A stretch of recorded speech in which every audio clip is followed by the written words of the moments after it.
The show is Heroes and Patriots this morning, and we want to remind you that the views and opinion expressed throughout the broadcast day are those of the speakers and not necessarily those of this station, its staff, or underwriters.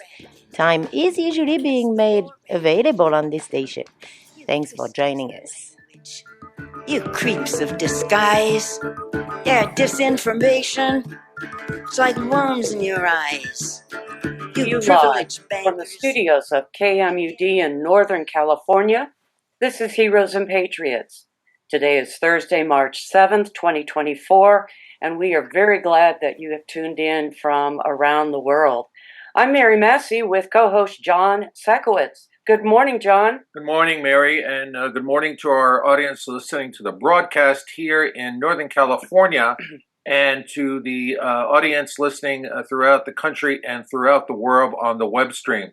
This is a very important show. We have two leading peace activists in the Middle East talking about the prospects for peace, the likelihood of war.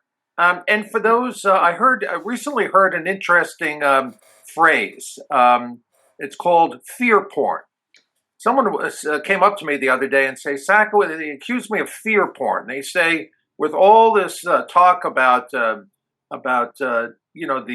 war between Israel and Palestine spilling over into the Middle East and possibly a world war, you seem to be very much occupied with saber rattling and fear porn. Well, we're here with two of the world's leading peace activists in the region to tell you that maybe I'm not those things.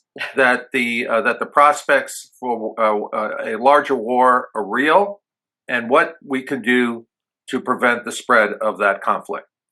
Today's program will be archived at kmud.org if you'd like to hear it again, as well as all of our programs. Also at our program website, heroespatriots.org. You can also find us on YouTube and Facebook. Our engineer today is Dorothy Schaefer. We thank her for being a committed engineer to this program for many, many years. And I want to remind listeners that they can call in and speak with our guests with a question on topic. The number to call is 707-923-3911. We've had many listeners call in throughout the programs that we've been bringing, so we hope today is no exception. It's 9 o'clock in the West, 12 noon in the East, and as John mentioned, we will be speaking with two guests. From Israel, we will be joined by Sharon Delov, and from Paris, France, her colleague Emad Kiyael.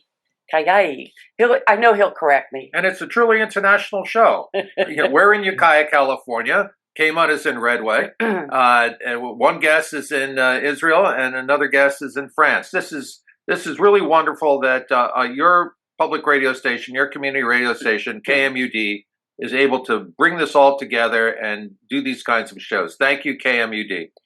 Our listeners might remember, John, that Sharon Delov is a peace and human rights activist who joined us a few programs back. Her focus is on eradicating nuclear and other weapons of mass destruction from the Middle East. She is the founder and executive director of the Middle East Treaty Organization, also known as METO, and that organization is dedicated to promoting peace, disarmament, and non-proliferation in the region. And our second guest, Emad Kiyael, he works at the intersection of political risk, diplomacy, and disarmament. He is the director of the Middle East Treaty Organization, which, as I mentioned, seeks to eradicate all weapons of mass destruction. He is the co-author of Weapons of Mass Destruction, a new approach to non-proliferation. He lectures on security and disarmament issues at various academic and policy institutions. And formerly, he was a researcher for Princeton University School of Public and International Affairs and an associate at Columbia University Center for International Conflict Resolution. It's a lot of syllables, but welcome to you both. Wonderful to be with you. Thank you, Mary. Oh, it's so great to have both of you on. As I mentioned, Sharon was with us a couple programs back, and we talked a great deal about what was going on in Israel and Gaza and the disparity, the long war that Palestinians have been facing. So before we get to Sharon, I wondered if you might just react in general to some of the things that have been happening since October 7th, 2023? Well, my first reaction would be to say that, of course, since the war has begun, and I'm sure Sharon mentioned that this conflict has been going on for many decades. Right. Some will bring it back even a century. But October 7th was a watershed moment. And it was the first time in a long time that the state of Israel was at the receiving end of a very violent incursion into its territory that, of course, led to almost 1,200 people dead in an area, mind you, that was very much pro-peace and was advocating for more engagement with Gaza, with the Palestinians. So it was even doubly hurtful to see the victims being those who were actually at the forefront in the Israeli public in advancing peace between the peoples of Palestine and Israel. And what then in the aftermath of Hamas's incursion into Israel and the deaths of those innocent people and the taking of the hostages, we saw the reaction of the state of Israel and its military force, which is one of the most sophisticated and advanced militaries on the globe, unleash an enormous amount of violence, bombings throughout Gaza. And again, to remind your listeners, we are talking about a very small territory that for many years has been under some form of siege in terms of access points into the Gaza Strip. It is well known that it's one of the most populated areas on the planet per square meter. And the access to the water, to the air, to their borders are very much limited. So it wasn't like Gaza Strip was a free, open space that then suddenly, in the aftermath of October 7th, was at the receiving end of a violent backlash by the State of Israel's military. Rather, it was already in a miserable situation, and that has now taken it to even a greater level of pain that we've been witnessing throughout our screens and on the social media. So, of course, any human being who's witnessing what has happened on October 7th to the Israelis, and then what is happening now to the Palestinians, and to a large number of Israelis who are displaced as well. But the big picture is that when it comes to our humanity, is extremely painful. It is extremely sad and frustrating to see this cycle of violence continuing and becoming even more ingrained and more difficult to uproot. Because with every child, with every human that is being killed, maimed, and violence being inflicted on, you have a whole community that has been inflicted and been harmed. And that is on both sides. And imagine in a very small space, both in Israel and in the Gaza Strip, everybody has a personal story. Everybody has an impact that they can talk about psychologically, emotionally, mentally, physically, and of course, societally.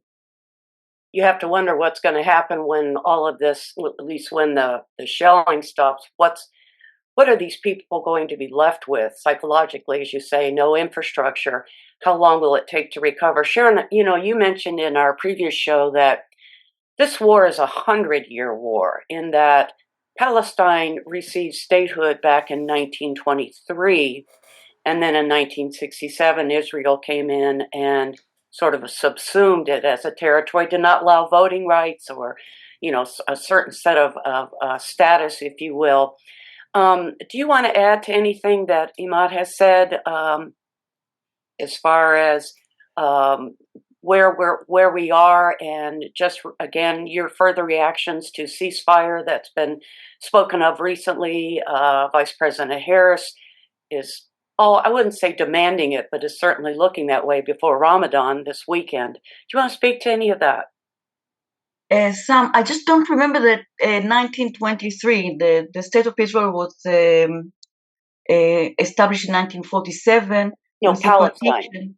I meant Palestine. Palestine was never established. Not yet. That's the problem. Hence the problem. No, in 1947 there was the division, UN Right. division, that was supposed to divide Palestina into two states, Israel and Palestine, and not even Palestine then. Jordan was supposed to be all the way to Jerusalem. Half Jerusalem was by the hands of Jordan, Egypt from the south. It wasn't Palestine yet. There was never Palestine as a Palestinian state, and that's exactly what they're asking for. Right. The right for a state to define a state. But it's important to understand that there wasn't a Palestine before, just like there was no Israel before. There was Palestina, and Palestina was never had specific borders before 1947 and then 1967. Sorry, if I'm not mistaken.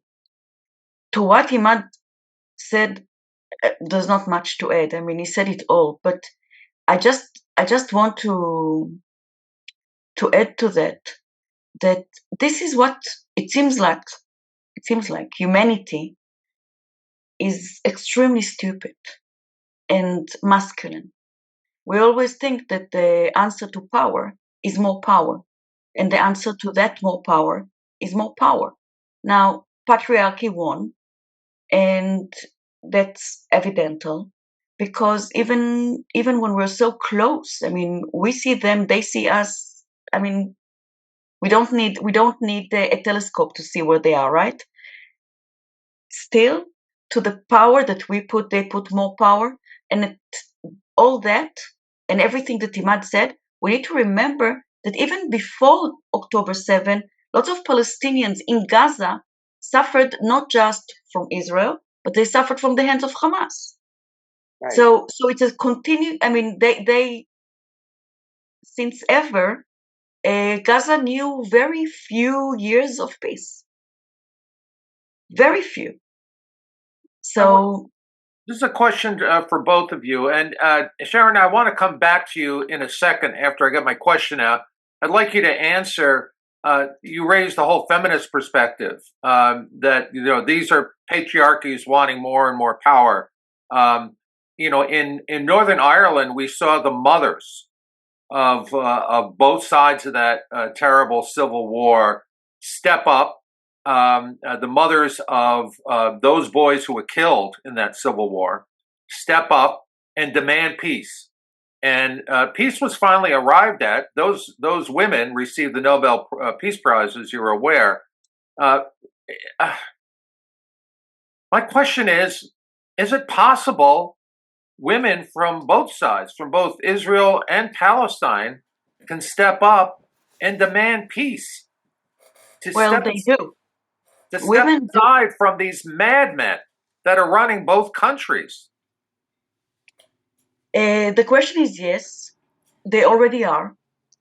Several organizations of women, Palestinian and Jewish, and Christian, and Muslims and Israelis. So I mean, we're such a small place, but we cover everything almost. There are women organizations, but they're not the majority.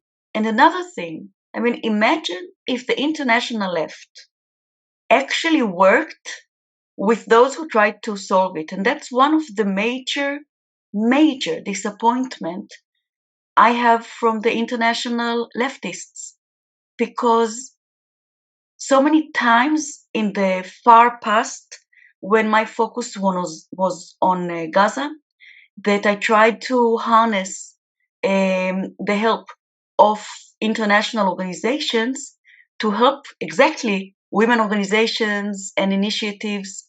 And most of the time, the answer was that they don't want to work with Israelis, even if half of these Israelis were actually Muslims.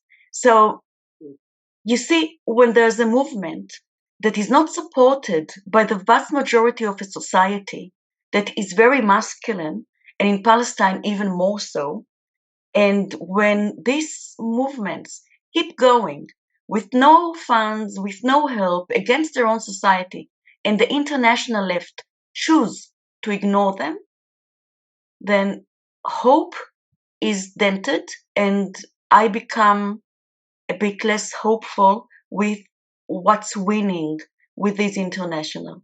Is that they love the Palestinian or hate the Israelis?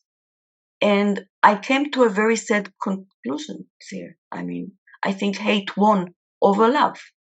And if that will change, we will be able to win.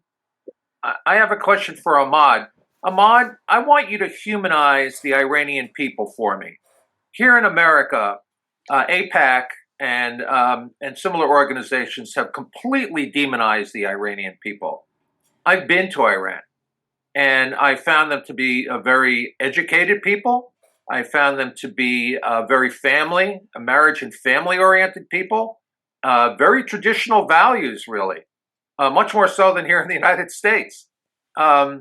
Now, I realize that Iran has got a lot of bad press with Islamic fundamentalists. Hanging gay men in public executions doesn't help the public relations of Iran. But if you will, humanize for our audience the Iranian people, and why are they so demonized? Well, John, again, history is always important when we want to contextualize what's happening. The United States and Iran's history goes back quite a long time, actually. However, let's bring it to the 1979 revolution that ousted the Shah in Iran, who, by the way, was a close ally of the United States. Right. And that was replaced by Ayatollahs, which until today rule Iran in a theocracy mixed in with Republican components. The hostage crisis also didn't really help in the early 1980s. It was a few months after the revolution that led to U.S. Embassy employees being taken hostage, and I'm sure you've seen the more Hollywood version of it in Argo. But that hostage crisis, of course, caused a huge sort of separation in relations between Iran and the United States.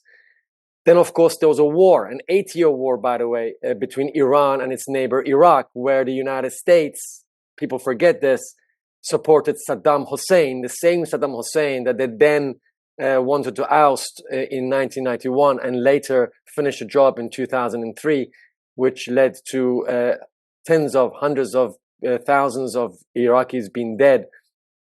That 8-year war pitting Iran against Iraq and United States backing Saddam Hussein's Iraq against Iran is this geopolitical game is being played out that, of course, when is trying to be in any war, in any relations that is marred, you always have a propaganda machine that justifies war. And we see that being played out in the Israeli-Palestinian conflict.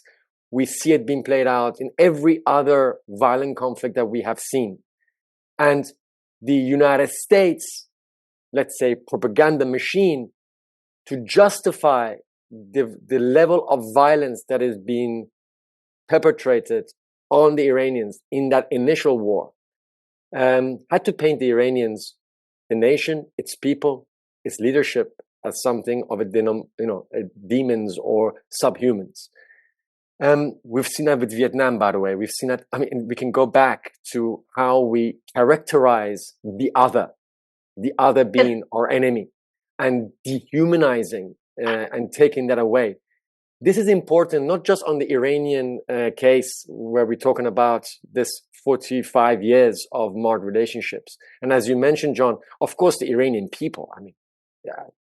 I'm Iranian myself, but when I look at what's happening in Iran, from the woman freedom and life movement that was last year with millions in the streets, to the 2009 green movement that brought another millions before there was even Arab uprisings and Arab Spring, those movements were already happening in Iran. We're a little bit ahead of the game. Even when it comes to the role of social media, of new technologies to be applied to circumvent censorships that are from the state within Iran, but also the comprehensive sanctions that the United States government has placed on the Iranians, that has reduced the Iranian currency and depreciated it to levels where people's savings overnight are evaporated, where access to specialized medication is absolutely not possible. You have to go through the black market. I've had my own uncle die because he had to, divert to buying medication from the black market that was expired or wrong, and that caused his death to be accelerated. I mean, there's stories again in every family on the impact of a foreign policy of the United States that is based on dehumanizing your enemy and inflicting as much harm economically, politically, through isolation, and ultimately militarily by taking it out.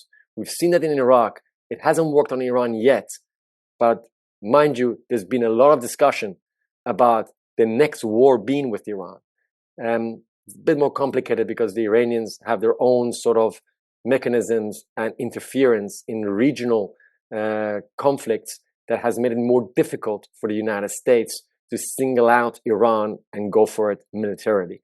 But it doesn't mean that there's already, for many years, insurgencies, proxies, wars that have been going on, where Iran and the United States, one way or another, are actually very much interconnected in terms of their engagement in militarity with one another, but being played out in different military theaters, they call it, including in Israel, in Palestine, in Syria, in Iraq, in Lebanon, in Yemen.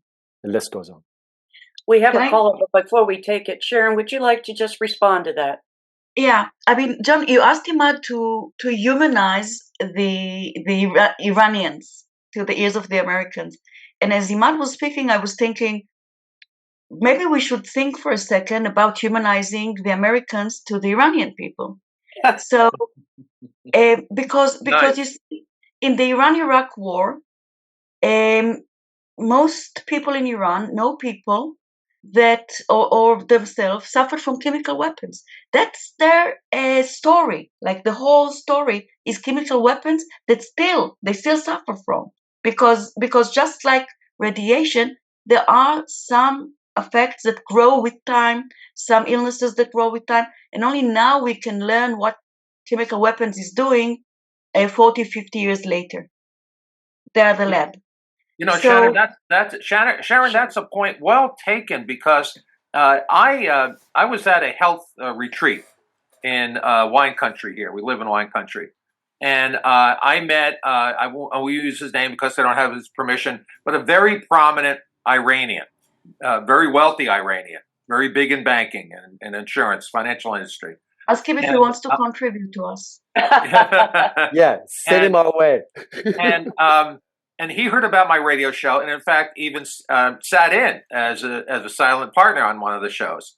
And he invited me to be a guest lecturer at the university. And he says, but he attached a caveat with it. He said, "I'll have to provide protection to you." And I said, "Why?" And he said, "Because you Americans have done your best to have Iranians hate you." You know, John, look at the Iran deal. Sorry, Emad. I want to say this in Israeli, okay? Look at the Iran deal and look at how the major media covers it, okay? So Iran is trying to develop nuclear weapons. The US managed to develop nuclear weapons in 1945. You think really that Iran, with science that there is today, with a nuclear program for so many years, couldn't build the bomb already if they have made a decision to build it? So if you apply logic to the story is tremendously stupid. Iran could have built a bomb again and again and again in the last 30 to 40 years. They didn't. And the US is doing everything in its power to force Iran to make a different decision. Now Iran agreed to the Iran deal, which is a deal that was supposed to stop another kind of weapon of mass destruction, which are the sanctions. When you sanctions a state like you did Iran, and they don't get medicine, they can't buy food. The inflation is rising. That's a weapon of mass destruction. It didn't hurt those who built the bomb. It hurt the people. Now, do they still need to think that the US is human? Is humanized? And at the end, they agreed to a deal that says that Iran is agreeing to the most comprehensive regime of inspections that any state ever agreed. And then Trump was withdrawing from an agreement that was working. Right. It was working. Emad, So, go ahead. I was just going to quickly say that, ironically, I mean, the Iranians are very good at making a separation between the US government and the US people. And here again, we need to focus on that. Because in the Middle East, poll after poll after poll, when they've done it in terms of the views of that country towards the United States and its people, the Iranians, surprisingly, are the most pro-American public you can find in the region towards their relationship with the values of America, with the people of America, with engagement with the United States. They don't like the US government and what it's doing to Iran. But this people to people, I think, is very important for us. And we've got to separate the state from the people. That's why even when it comes to Israel, when it comes to Iran, when it comes to any other country, we need to make that separation. Because the moment we line up the values of a state with the same, as if the people have the same values and needs, then we're getting it wrong. So I think my basic message is that once we make that separation, then we can go into the nitty-gritty of how we can change our state's viewpoints towards and vis-a-vis other countries. And that's really important. What's happening in Washington is screwing a lot of things up in the Middle East. We need to point that out. You have a caller waiting to ask you a question. But first, I want to extend an open invitation to both of you. I know it'll be a lot easier to do this in Israel than in Iran. I don't think the United States State Department is giving visas out easily to travel to Iran, but we'll find a way. But we would give a visa to Emad. Emad can't go to the US. Yeah, exactly. But my offer is we would travel to both Israel and Tehran to host a radio show on site. And I'm sure KMUD would figure out a way to patch us in to their engineering board to do a show live. So where we can meet Israeli people and talk about peace. So we could meet the Iranian people and talk about peace. In our studio audience, we would love to do that. And at our expense, we would travel to your countries and host a radio show. I just want to throw that out there. We have a call. Yeah, caller, if you're listening, go ahead with your question for our guest. Yes, thank you. My name is Pat Rosenfield, and this has been one of the most profound shows on Heroes and Patriots that I've heard, and I really hope, I plan to share the podcast widely. I really appreciate both of your historical perspectives and the ethical and moral values that everything you're saying brings to the surface here, instead of keeping it in the depths. And I wanted to ask you, but first I just want to say that this is a region, including Iran, where we have 2,000 to 3,000 years, not just 100 years, but 2,000 to 3,000 years of conflict. It's the site of humanity's involvement into the world, and it's a site of continual warfare. So I'm wondering, especially with the focus on the big picture that you mentioned earlier, Emad, and the women's groups who have been powerful, and other groups, and the people-to-people part, are you seeing any other regions where, in this kind of massive historical background of violence, where it might be possible to find some lessons that can bring peace to the foreground again? Ever? I mean, the peace doesn't last very long in this region. It's not just Israel-Palestine; it's the entire region. You're nodding your head. I just want to also add that I'm concerned when we talk about the nuclear issues, and both of you are working with against nuclear proliferation. How are we going to make sure that Armageddon doesn't happen? We were hoping to cover that in the next 30 minutes, but thank you, caller. Emad, you're shaking your head there. Go for it. I was just going to say thank you so much for that comment and your questions. Before we get to Armageddon, I wanted to say that conflict happens all the time. Most probably Adam and Eve already had a conflict when they began on Earth. So it's timeless. Conflict, though, doesn't have to be violent for it to be resolved. So my first reaction would be that, let's be clear, conflict is not going to go away. We're going to have disagreements. We're going to have issues from a very micro level of individuals between individuals, all the way up to between societies and between nations. So that is not going to change. But the tools we have to resolve our differences have expanded. What we had 2,000 years ago is one story. The tools that we have today are enormously wider. However, at the same time, the means of violent conflict has also expanded. So let me be very frank here, that we can resolve our differences through peaceful means, or we can resolve our differences through violence. And that difference is based on the level of power dynamics between those warring groups or those conflicting groups, and the means of war that is provided to them, or the means of peace that is provided to them. And here again, our governments are very much responsible for the way that these conflicts in all around the world, between nation states, between peoples of different backgrounds, are being resolved either through violence or not. When we are talking about even this conflict now between Israel and Palestine, it's not that these bombs that are coming out of thin air. It's being provided. When we're looking at it, 78% of Israel's weapons imports are from the United States. The other 20% comes from Germany. Do the math. That's it. Yeah. When you look at, and already, by the way, Israel is one of the top 10 producers of weapons.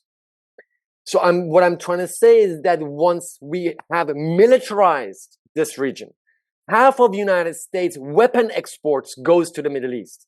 Think about that. The largest exporter, producer of weapons and weapon systems and equipment and air force, whatever you want to call it, is the United States. And half of that is dumped in the Middle East. What do you think they're going to use when they have conflict? Right. Obviously, they're going to use the most violent ways. And that's why we have to take the oxygen away from the means of war. And we have to put effort into the means of peace. And for that, we also have an enormous amount of tool set through dialogue, through diplomacy, through understanding each other, through non-violent direct action, through our protests, through our targeted campaigns, through our just this conversation that we are having right now. These are many other ways we can do this than through a barrel of a gun. Right. That's the whole big point. Armageddon, I will leave for Sharon to tell us more about that, Sharon, and how we can avoid it. Sharon, do you want to react to what the caller was commenting on and asking? Sure. I just want to say something that usually Emad says. If you were in Europe about 100 years ago, you also couldn't imagine peace. That's it. So it's not about, and if you live in certain areas in Africa now, you can't imagine peace. And if you live in the region between India and Pakistan, I forgot the name, sorry, you also can't imagine peace. And if you were the 2-3 generations of Native Americans when at the beginning of the US, they couldn't imagine peace either. It's not about the nature of the people. It's about the nature of the structure that allows it. And the structure is built for it. Monotheism, that the national states, we should die for a group and not the group should defend our life. Or in other words, the unbearable gap between the security of the state and the security of the people of the state. It's not special for the Middle East. It's everywhere. Because the US, as much as enlightened as it is, does not care about the safety of its people at all, but to the safety of the state. Not that you are in, and because you're not in, not bordering with enemy states, you don't see sometimes that your own government is against you. How come you don't have social benefits? How come not everybody entitled to health? How come when a woman gives birth, she has to go back to work? I mean, the US, sometimes it seems to me, look at the other world, at the rest of the world, as if we don't know how to love each other, less human, less caring about each other. But, everywhere in the Middle East, there are also systems of social help in the community, outside the community, which are beautiful and something to learn from. And when it comes to Armageddon, it's the US that used nuclear weapons, and probably the next nuclear war won't start in the Middle East. Maybe, I don't know, but probably not. It's two approaches. Either we see the structure and we continue within this structure, either we choose to hate and to mass mobilize people with lots of messages, or we look for what needs to be done. And what needs to be done is to show people possibilities. People in the Middle East are at the same place now as people in Europe were.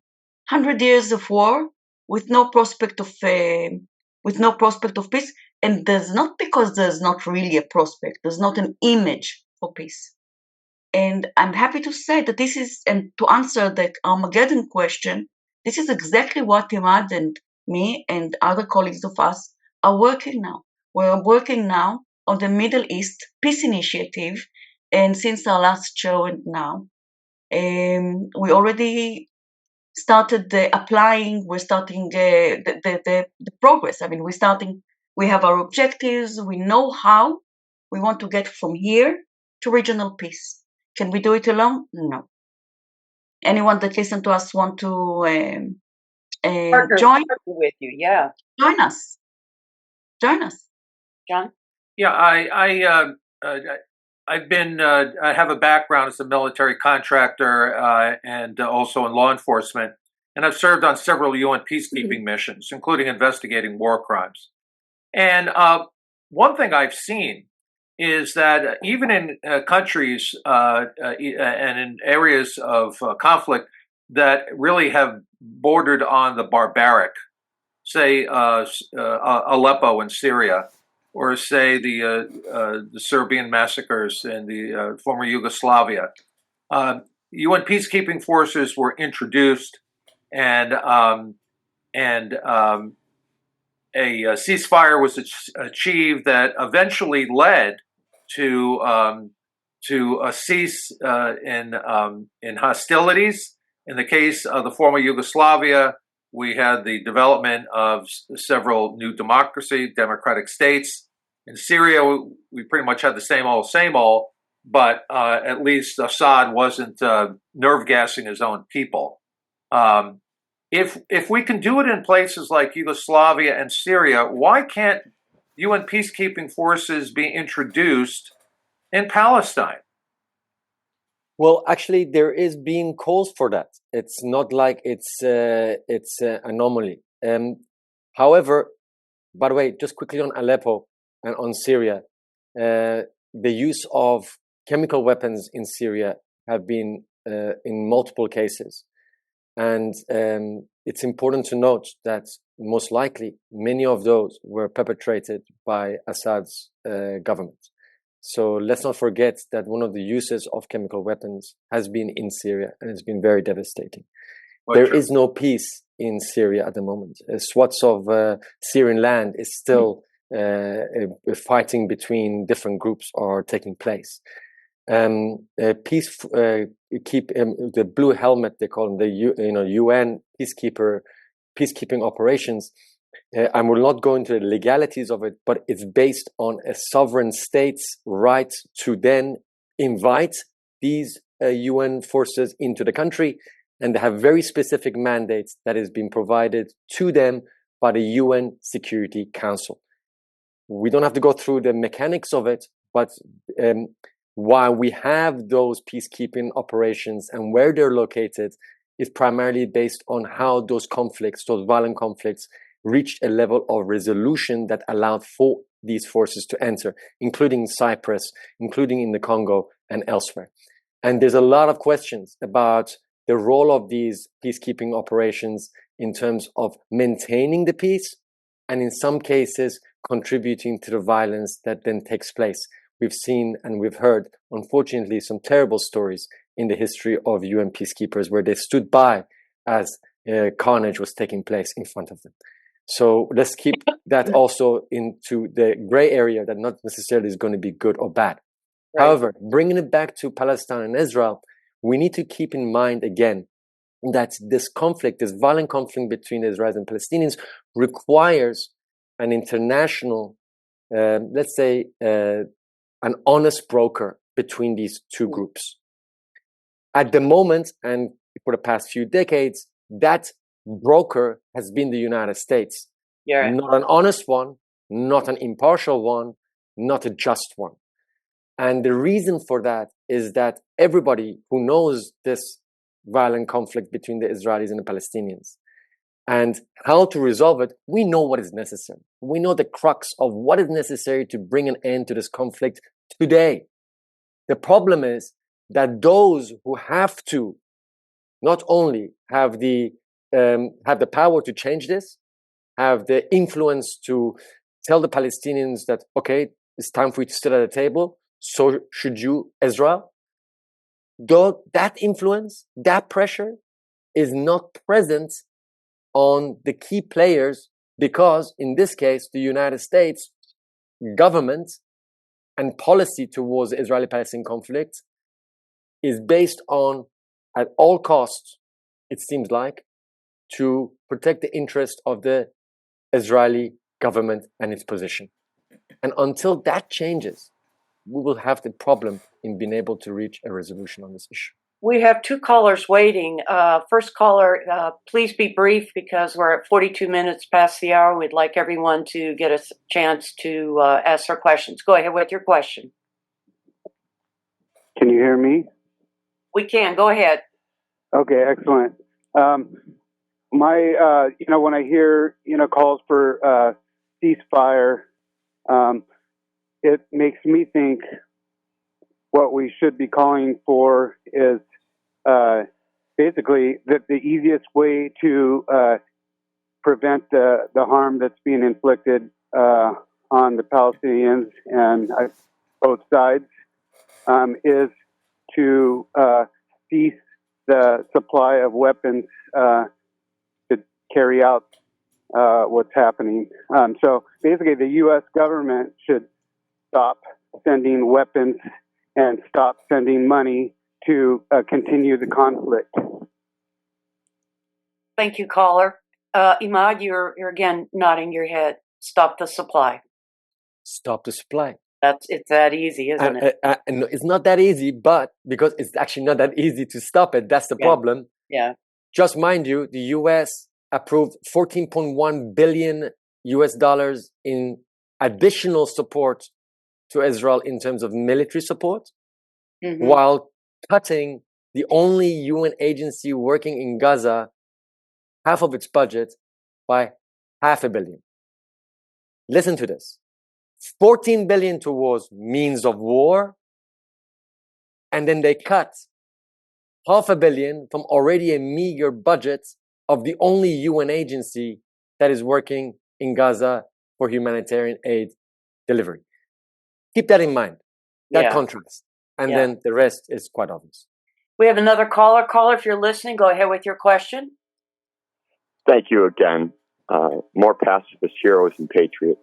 Thank you to your guests for taking the time to share with us today.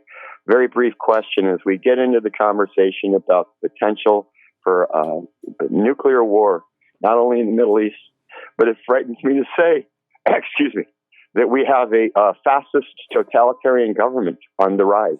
We are sitting back in this Republic of the United States waiting for a despot to take power who's openly claimed that he will not support NATO allies. I'd like to ask, again, given the fact that the United States is the only nation state to ever drop nuclear weapons, and we drop them on civilian populations, shame on us. Well, I've outlined your fearful thoughts about the potentiality for a coming nuclear war.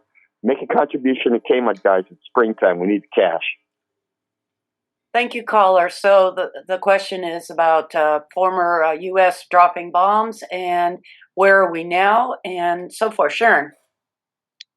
So I just want to say something about the previous caller. Mm-hmm. Stop selling weapons to Israel right now. It's very easy to say and to demand that, but is it the right demand?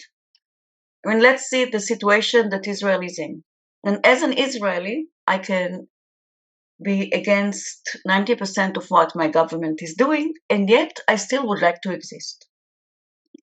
Especially after October 7th showed us how not existing might look like. So it's not enough to say no more selling weapons.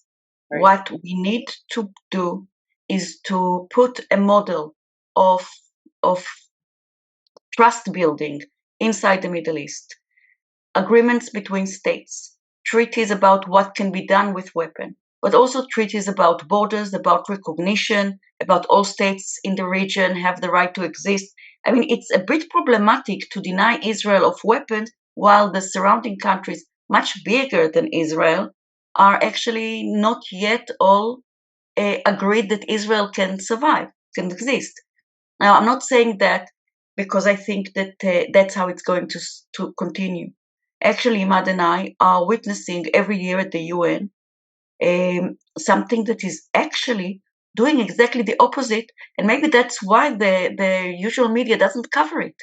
Every year at the UN, 22 Arab states and Iran are sitting in a room with Russia, China, France, and England.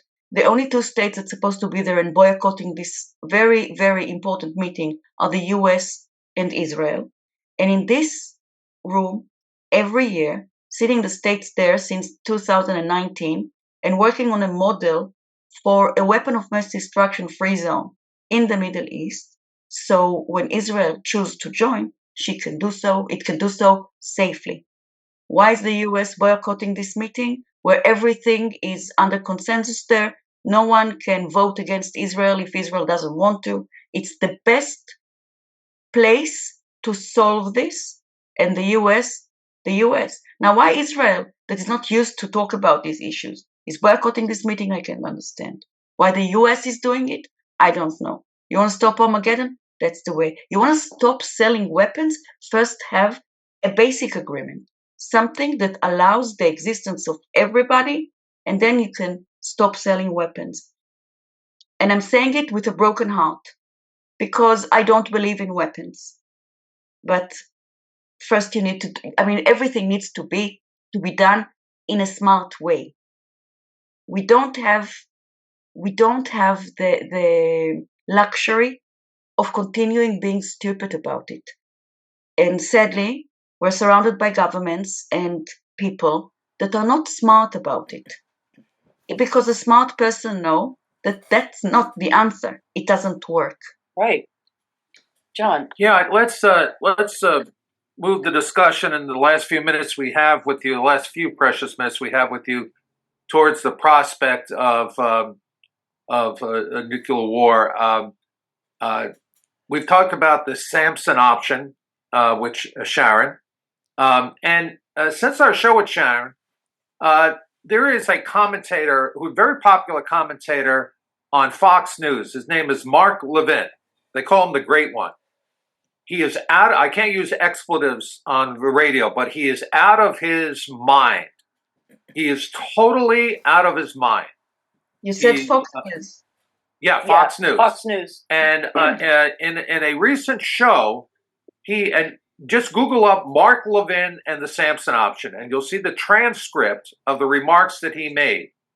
He actually said, and I'm quoting, Mark Levin urges Israel to considering firing off entire nuclear arsenal if threatened. Where to? This was on Fox News. No. Where does he want us to fire these weapons? Where does he suppose we should Where are go? they pointed? Yeah, he doesn't say. He just says if Israel, and this is the quote, I'm reading from the transcript of the show. If Israel is going to face annihilation, you think that we have those nukes there to collect dust? If a country has that type of weaponry, and if your people are going to be slaughtered, as we were on any number of occasions, then we need to be thinking about all our options, including the Samson options. And some of his other co-hosts on that show, some of the other panelists started to object. And he shut them off. And he says, I think I know what Israel has to do. I know what I would do. I would destroy the enemy in any way possible because otherwise we would be exterminated. This is on Fox. But John, that's the purpose of nuclear weapons. That is the purpose of nuclear weapons. That's why nuclear weapons shouldn't exist. Why does the US keep them? Why does the Russians keep them? So if you're facing annihilation, you destroy the enemy and mankind. Yeah. So 9 states, 9 states. What he's saying, I mean, it's lunacy. What he's saying is idiotic. What he's saying, but that's exactly the problem with nuclear weapons. They're not sane and very idiotic, and yet we look at them like something very smart, very serious. No, it's stupid. All mankind should die if one state out of those 9 feel threatened. So we will all die. So you understand how childish, stupid, and immoral this way of thinking is? And yet Mark Levin continues to have a show on Fox News. Of course, but not just that. What do you think, that Biden is different? I mean, all our governments, 9 governments, China, England, France, India, Pakistan, Israel. Who did I forget? The US. They all think the same way. A Jew said it on the Fox News, doesn't make it belong to Israel. We didn't invent the whole MAD idea, right? Mutual assured destruction. Emad, jump in. I mean, let's just be very clear. Nuclear weapons are weapons of mass destruction because they do not know, once the weapon explodes, doesn't separate between, will not check your passport before it annihilates you. The use of nuclear weapons, and studies have shown, and even an amazing report that came out only about a year ago out of Rutgers scientists that did a modeling on if there is a nuclear war between, let's say, Pakistan and India, its after effect will lead to not deaths from the explosion of nuclear weapons, but the climatic changes that it does will kill up to 2 billion of humans. And those are going to be mostly actually outside of where the impact of that nuclear weapon has been dropped. This is an issue, again, that brings into forefront what we've been discussing.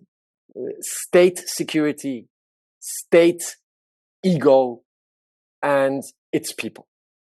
If we're going to put their interests first, then we're going to have madmen in power who will have access to weapons like nuclear weapons. And we've seen how close we are already getting with the Ukraine-Russia war, with the possibility of another crazy character in the White House following this year of elections in the US. There are 9 countries keeping the rest of us hostage. We have to see it that way. 9 governments who possess nuclear weapons. Right. And if we don't change this calculation, others will join that club because they think, as Sharon just mentioned, that there is a security by having these weapons. You cannot destroy your enemy, whatever it is, without destroying yourself. When it comes to the Israelis and Palestinians, Israel dropping any nuclear weapon on their enemy, aka, let's say in this case, the Palestinians, I assure you, in a country the size of New Jersey, is going to basically cause a lot of pain within Israel. Actually, Israel's possession of nuclear weapons makes it an existential threat to its own national security by having it in such a small place. And you know what? It's not that complicated to figure out where these nukes are in the space that we know, is blurred out on Google Maps. Right. But the bottom line is that if we want this narrative to change, if we want to actually if we want to make this realities to change, we need to look at a few things. Within the Middle East, within this conflict, there are going to be some key players that needs to believe in a peace process, believe in a future that is different from war. And that begins with the Palestinians and the Israelis. Bring that group out a little bit more, and that's the regional countries and their people. What do they see? Because you know what? However you want to frame it, Israel is stuck in the same bloody region as the Palestinians and the rest of us.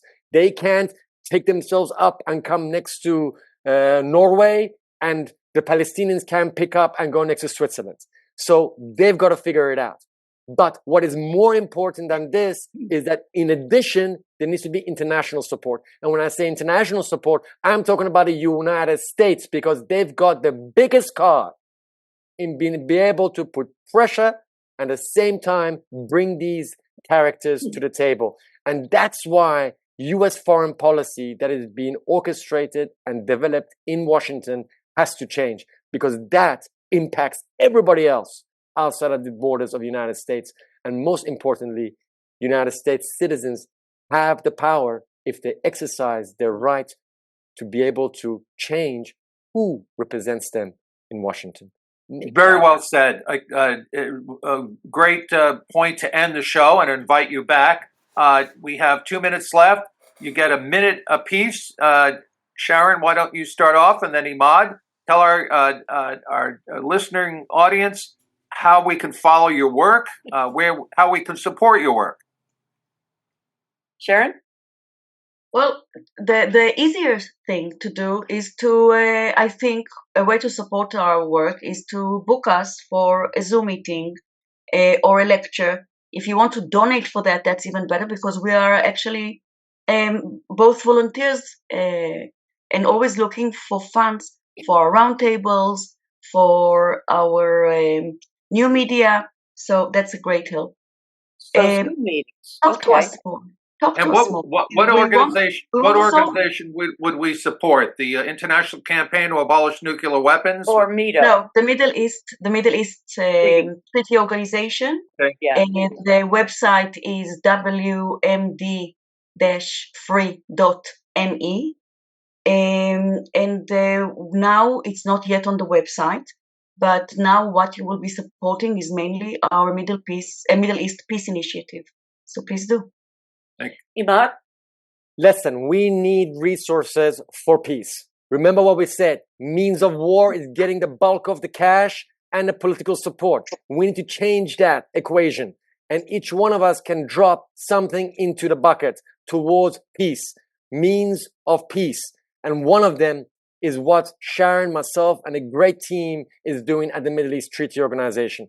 Because we don't take money from governments who attach strings to how we say and do what we do. And that's why we're effective, because we don't bow down to the pressures of the power structures. We say there are solutions out there, and look, we can make a difference. We can dent this system. And if we, each one of us, chip at this wall of mistrust, at this mountain of shit, we can actually bring it down.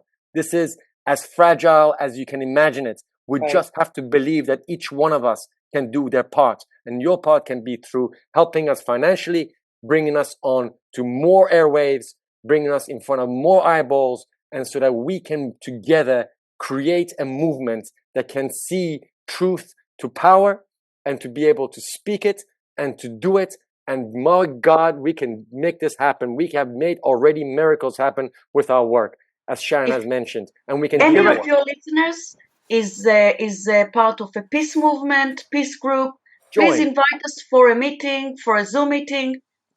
Let's talk about the language that might work.